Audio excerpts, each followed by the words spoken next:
In the heart of the origins of totalitarianism, Arendt isolates the totalitarian movement as a novel and terrifying form of politics, one driven not by the pursuit of power for its own sake, but by an all-encompassing ideology that claims to explain every aspect of human existence.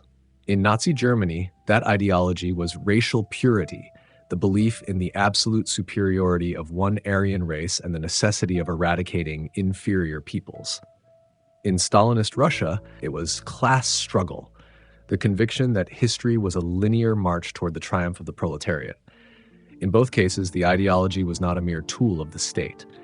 It became the state. Propaganda churned out these all-consuming narratives.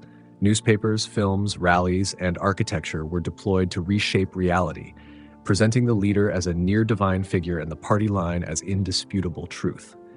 Individual thought, Arendt warns, withers in such an environment where every fact is massaged to fit the grand narrative. Complementing propaganda, the secret police, the Gestapo, the NKVD, carried out the regime's will in the shadows. They did more than enforce laws. They manufactured fear. With arbitrary arrests, forced confessions, and sudden disappearances, they made terror the instrument of governance. No one knew if a whispered joke or a furtive glance could send them to prison or worse. Worse still, totalitarian terror was perpetual. It did not simply punish dissent. It kept every citizen in a state of constant anxiety. There was no safe haven. In your home, among your family, you might still be watched. By breaking down private and public life alike, terror obliterated the boundaries that protect the human spirit. Under this regime, people were no longer citizens or even subjects. They were members of a mass, interchangeable and expendable. The regime did not need loyalty or even fear. It needed submission to the ideology and the leader.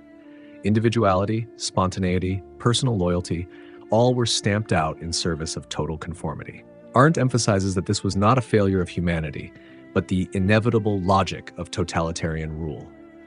Once a movement claims total truth and wields terror without restraint, it can never stop short. It must constantly extend its power into every mind, every home, every corner of society, until the individual self is erased. This is the dark genius of totalitarianism. It does not simply oppress, it restructures reality, turning people into puppets of ideology and terror, and it demonstrates that when ideology becomes absolute and terror becomes endless, humanity itself is in peril.